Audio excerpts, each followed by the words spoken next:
Welcome to More Than, Episode 4, powered by First Tech. I'm your host, Kevin Carroll. Oh my gosh, I gotta tell you, New Year revolution, we have an amazing guest, Rajiv Harry, and we're gonna talk about energy and eats, plyos, and plant bombs, and we're gonna talk about discipline and unexpected, delightful delicacies. Oh my gosh, you all are going to be in for a treat because Rajiv and I got some history, but even more so, I'm impressed with his growth and the knowledge and his generosity of spirit. So let's go. Rajiv, what's happening? What's up, Kev? You know what's up. So let's get going into this convo, all right? Let's do it. I always love to talk to folks about their origin story. So tell me a little bit about your journey and how you got to this place right now. As a kid, I was just kind of always getting by. You know, I was a happy kid, but I didn't really have that work ethic. I just found myself spinning my wheels. And my dad, being from Trinidad and Tobago, deep history in cooking and culinary arts. And he's a banker by trade, but he had this deep history in that. And he said, you know what? You're spinning your wheels, you need to get a job. And I was like, all right, so it actually sounded better than me than going to class because I was struggling, you know. Anxiety was real. I didn't want to be there. The focus and then the thought of maybe potentially making some money. So I got into the culinary arts. My dad introduced me to some folks and I got linked up with this catering company here in the Northwest. And I was super green, Kev. Like, I didn't know anything. Like, I didn't have knife skills. I had helped my dad growing up, like small farmers markets, small catering events, but I really didn't have any skills. And the people, they took me under their wing, and I would just go around helping people, just trying to be of value to people because I was just trying to fit in, right? And, you know, long story short, I started there as a prep chef, and I ended up spending 10 years in that kitchen. So what actually made you listen to your dad? Was it just that out of obligation and respect, or did you hear him, and that he was saying to you, you need to be doing something that fills your soul? I wish it was the latter half, but it wasn't, Kev. Like, he pushed me into it, and I was just open to receiving it, and so I just went in there and made a home, right? And through that journey, I started to develop as a young man and develop my values because there was still a lack of purpose and those things going on while I was there, you know, lack of direction. I got invited to this boot camp. You know who the guy is, you know, Nick Theory, my guy Theory. I got invited to the boot camp. I mean, it was the absolute catalyst in positive change in my life was that day that I decided to show up for myself. I decided to step into my fear. And it lit a fire in me, and being around positive community. And then it was like not even just going out there and going hard for yourself, but it was like rooting other people on. So like all this team camaraderie, community, something that was centered around something positive, and it wasn't about going out, turning up, or just superficial things that really didn't have a lot of substance in my life, but were present.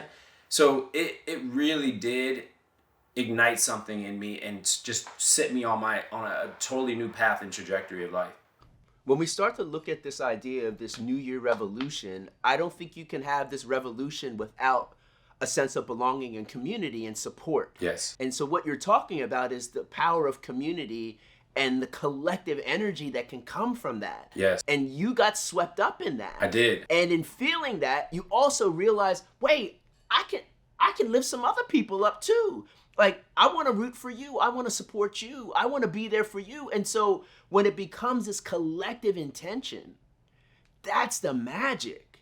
That's when things really start popping, when things start really happening, and you start showing up for each other and mutually supporting each other. But then what you start to discover, it spills out into all other aspects of your life. So I would imagine now you've got some direction in your work ethic, right? But you're not fully bought into the culinary arts yet. But now you've got this newfound love of movement, and this is elevating your energy. You're like, hey, well, why don't I just put a little bit of that energy into the culinary arts? And then I'm sure when you started to see this collision happen of my professional endeavors and my personal endeavors colliding, okay, it's happening. It's popping. It's real. It's sparked. There's your catalyst. You are finding your voice. Yeah. And I think a lot of people are searching for their voice. They're searching for who they are, what they represent, what they stand for. What am I going to be on the other side of this? And so now the fact that you're sharing this wisdom so generously, I just love the fact that you decided not to just reserve it for yourself. And this boot camp experience, it sounds like, really was a catalyst for you to say, well, how can I help others? So we're in this place where your energy is there, you're sparked in your professional endeavors, your personal life endeavors. And then when did you see this moment where, hey, I actually could be good at this culinary art thing? Like, I could really be good at doing this. What moment was that? I started shifting like my beliefs in nutrition and my practices in nutrition. So what I was cooking at the kitchen wasn't necessarily aligning with who I was becoming. And so because I was, some of the things are they're, nutritionally, they're not sound. They're heavy in this, they're heavy in that. They're maybe not so nourishing to our body. So I got more passionate about actually empowering people to make healthy eating fun, accessible, and flavorful. That sense of belonging, and then also finding that sense of identity, and understanding who you are, and then through that you're able to find your voice and then share that with others. And then that was something that was big that was happening to me, was finally found a sense of belonging and felt like I was respected and known for something that I was proud of. You were seen, and I think, isn't that what everyone is hoping for and searching for and seeking? Yeah. Is to be seen fully. Yeah. For who they are and what they represent, and they're proud of that. And I think a lot of that goes back to, okay, how are you fueling yourself? How are you preparing yourself? How are you showing up? I don't think you can ever get to any of the things, your goals, your ambitions, your hopes, your dreams, your aspirations, without energy. And that's your fuel, and how you're fueling your mind, body, and soul. And so as you started to understand more and more fuel and energy, you start looking at what am I putting into my body? And this starts this journey, I think, in you starting to redact what would be traditional food eating habits from your family and the way you were raised, and you start leaning more into, okay, well, what's fuel for me? And you start leaning more into plant-based. So chronic and metabolic illness, like both sides of my family being African-American from here, my dad's family being Trinidad and Tobago, things like diabetes, heart issues, and all these things, strokes, were really prevalent. So when I saw this connection, I was intrigued, and it intrigued me to dive in more. Because at this point, Kev, I'm in a place of service. So it's like, if I want to be out here coaching and educating and making people aware, I want to make sure I'm giving them the tools to be successful. And there was a shift in my nutritional education where it was no longer about the here and now. It was about longevity. So it wasn't like, hey, we're eating to get fit. We're eating to be ripped, to be buff. It's like, no, we're eating to live. We're eating, just like you said, that energy, that youthful exuberance, that longevity. So there was a shift, and plant-based was that avenue, because it's a healing diet. It's anti-inflammatory. So, you're training hard, you need to recover, you're working hard, you think about your cognitive function, your brain, all these things have to recover. They need fuel, they need the proper energy. So I was like, how can I maximize that through food? And then how can I help other people experience this change through food? So that shift happened through my own discovery, and then diving into the knowledge, so then I'd feel empowered to share this with others.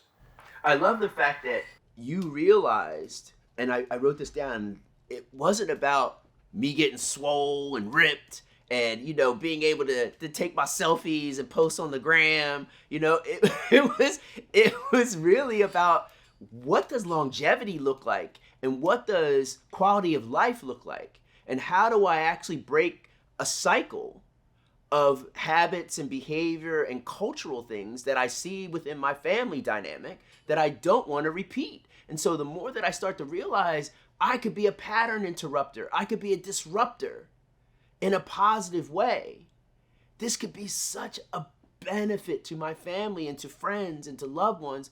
oh, I'm leaning even more. Wouldn't that have been amazing if that was college for you? Yeah. Right? It was kind of like it kind of was like you went to college with this, right? Because I'm hearing you 1000%. talk about it, and I'm hearing your knowledge, and I'm like, had your instructors been able to light a fire under you like that, you would have been good in college. Because isn't that interesting, right? Because you weren't sparked, but you got sparked because it was personal. Yeah. It wasn't just about you.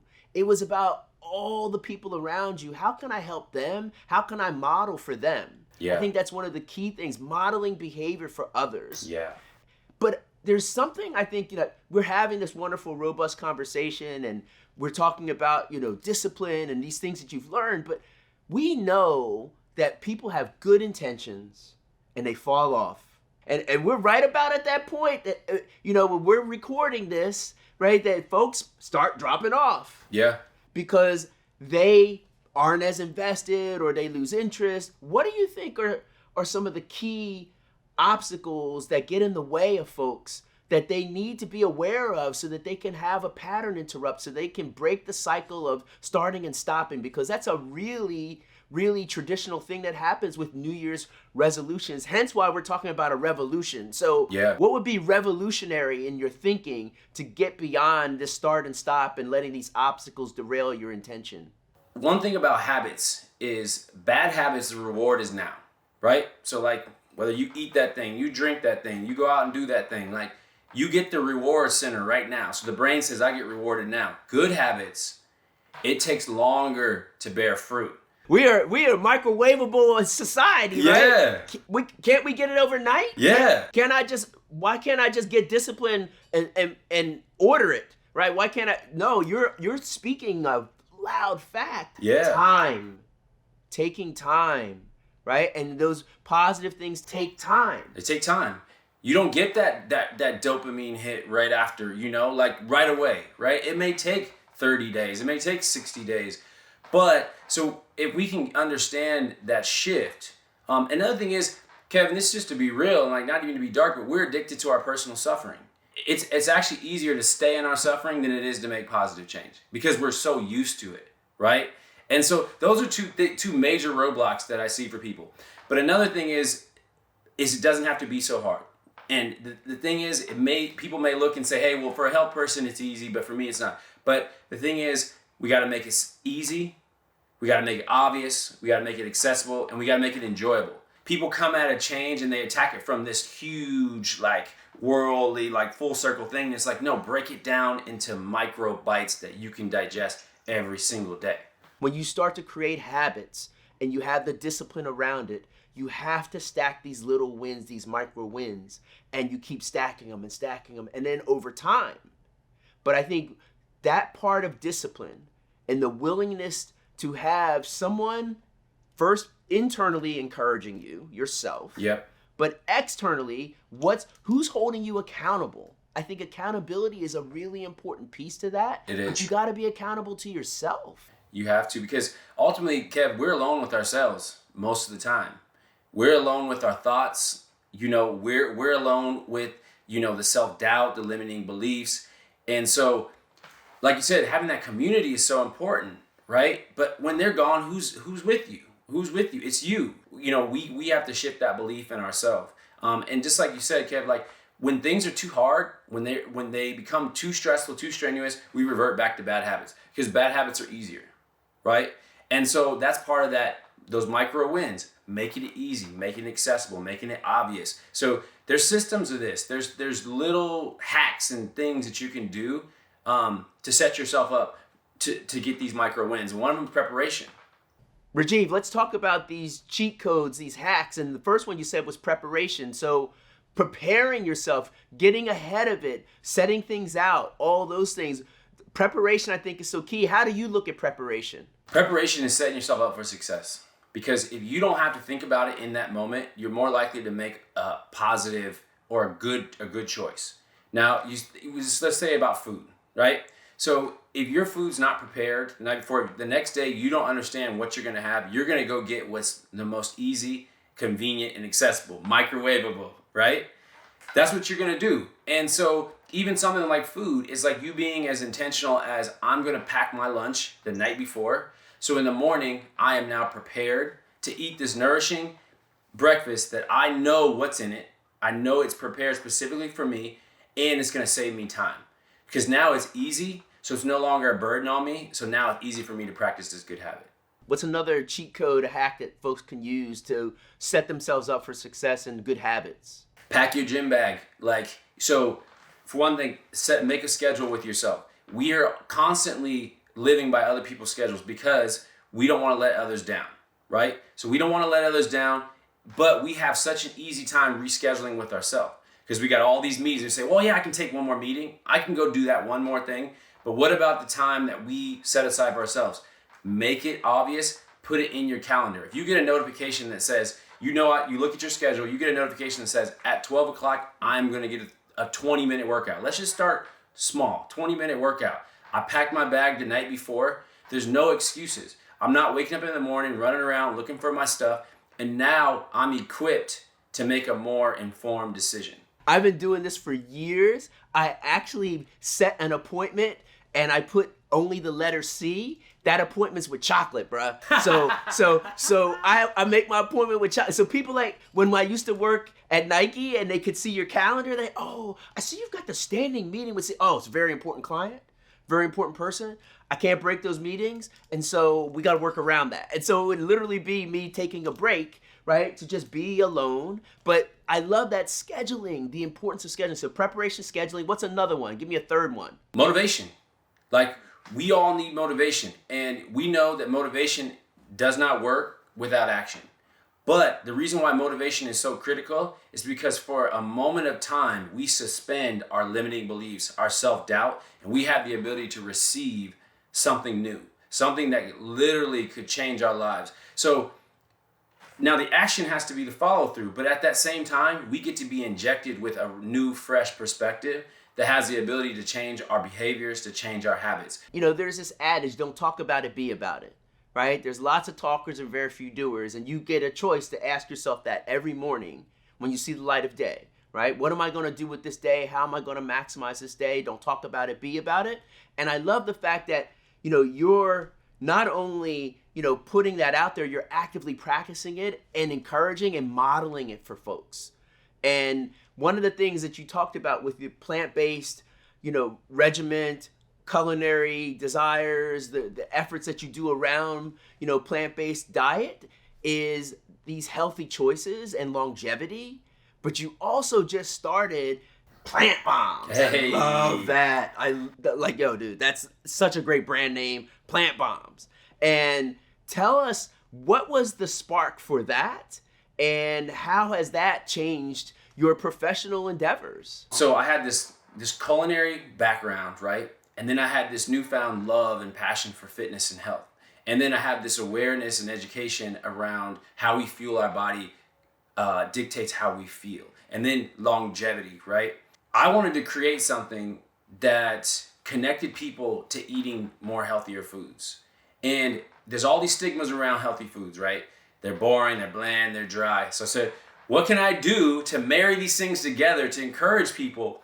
And it was sauce. Sauce is that one thing you throw on top of something and it marries everything together. And I wanted to make something healthy so you could add flavor without junk and without sacrificing. Because, there's a level of people feel they're sacrificing when they eat healthy. I'm sacrificing the robust delicacies that I'm used to. And it's we can't look at it that way, right? We have to shift that. So Plant Bomb is that bridge builder.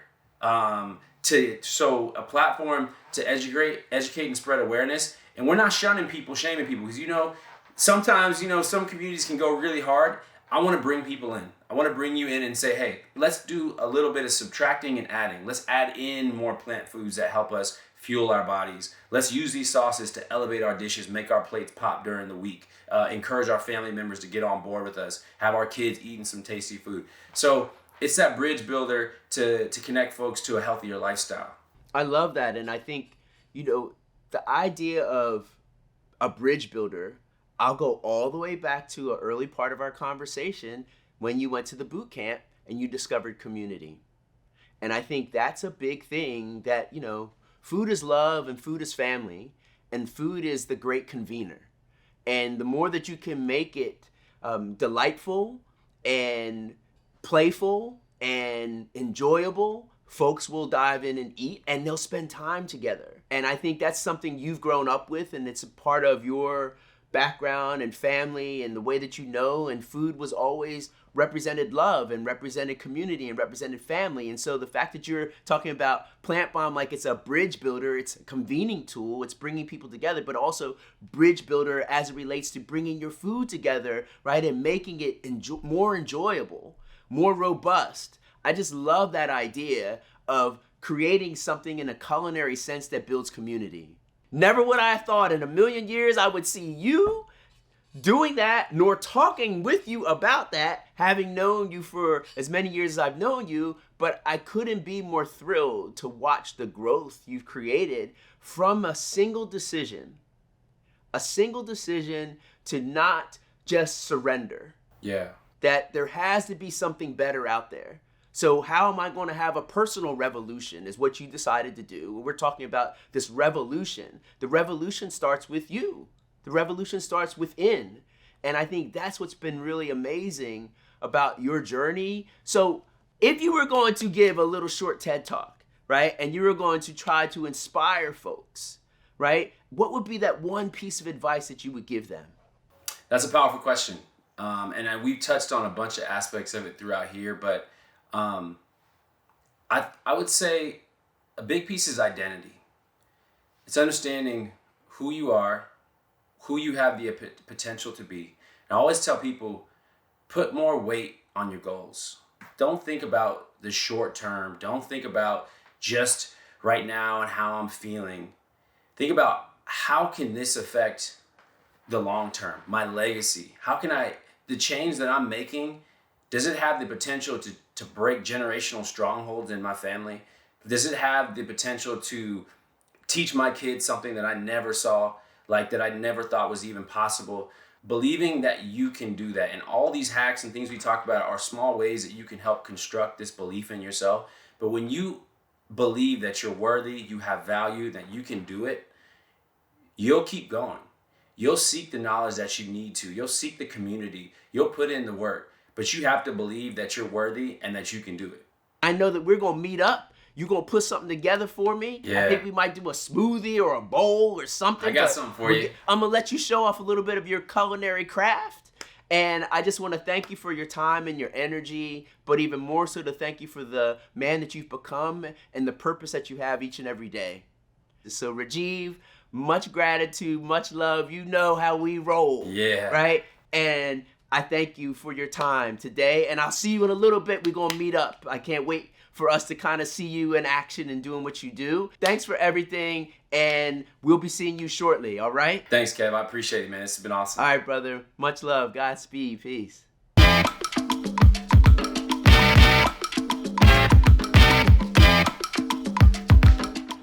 Kev! What's going on? How are you? It's so Great good to to see see you. you. It's great to see you.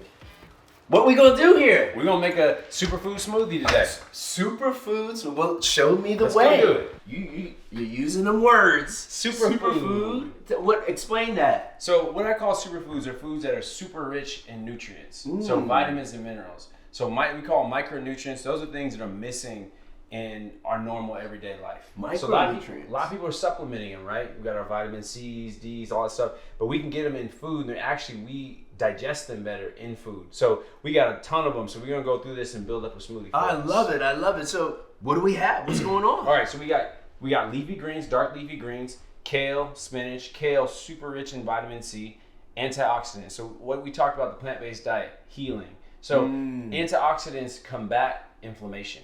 So when we can combat inflammation, we have more healing, more blood flow, faster recovery, more restful sleep. Faster recovery, more restful sleep, and as we know, sleep is the real secret ingredient. It's huge, right? Because that's a big part of your recovery regimen. It is. It's huge. So we got some plant-based protein. This is pea protein.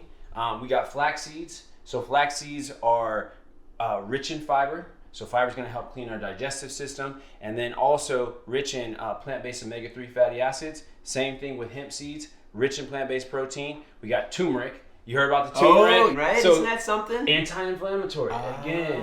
And then we got blueberries. So berries that are richer and darker in color, they're going to have more antioxidants, more vitamins and minerals. That's been something I was put on by my wife and my family. They told me that the darker the berry, right? Darker the berry. It's lower glycemic, so it's not going to spike the blood sugar. Ah, I love it. I love it. And then we got some ice just to help with the texture, and we do a banana just to balance the sweet. And then what kind of? This is almond milk. Almond milk. So plant-based milk, for me, it's less inflammatory. It's just a healthier option for me. When you know that the foods that you're putting in your bodies serve you in a way, you'll start to be more motivated to eat those things. Because you're like, oh, it's going to do that for me. It can do that for me. So you get motivated. But you have to be intentional about it, and you got to get educated. And excited about the fact that it is assisting you. And when you unlock the fact that it's got some good tasty to it, right? I think that's the other thing that a lot of folks don't realize, the unexpected, delightful delicacies that you can create from a plant-based diet. And I think that's what you do so well, is unlock that for folks and let them see that, no, just because we say all these things, let me put it together and let you taste it and let me tell you, and you can tell me what you think about this. I love that. Let's build this thing up. Okay, let's do it. Yes. So we're going to throw in some ice for texture. Mm-hmm. We got the almond milk. We got the berries. Does the order matter? It doesn't, because this is a high-powered blender. We got all our greens. Great way to get your greens in. Smart move. Got that plant-based protein. Flax. Turmeric. You doing this every morning? Is this something that you'll This could be a have? good recovery shake. So post-work, can you open that up for me, Kev? Yes. Recovery shake. And then we got those hemp seeds. We're going to throw that half banana to add a little bit of texture and sweetness to it. Mm-hmm. All right, we're going to get this thing going.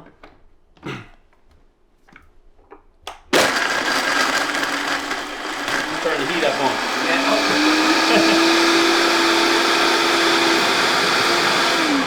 And then I was suggesting... Oh. All right, Kev, you ready to try this thing? Yes, absolutely. Now, they always tell you should never try to eat anything on camera. Yeah, right. Because you might make the face, right? But I ain't worried about it because it's all love and it's all trust, and we got way too much history. I know you ain't going to put nothing nasty and unpalatable for me. So, brother, I appreciate you. Salute. Much love. Yes. Oh, stop it. Why you do me like that? That's banging, Kev. Superfoods. Yes. They taste good and they're good for us. And as it's like going through my body, I'm literally saying like, oh, y'all in trouble. You in trouble. I'm finna come with some more energy. Like, I can feel it coursing through me. Don't let me get a second sip on this. You all got an opportunity to get a chance to meet Rajiv at his craft and doing the thing that he does so well, sharing with his generosity of knowledge and information, these healthy habits, but more importantly, the secret to longevity. The revolution is real, right? The revolution is real as long as you lean into it and are willing to join and take a sip with us, because we would love to welcome you to the revolution. My man, 50 grand. You already know. Thank you so much for tuning in to this More Than episode 4. My amazing guest, Rajiv Harry, culinary craftsman, and even more so, energy influencer. Be well, Godspeed, keep going, keep living long life.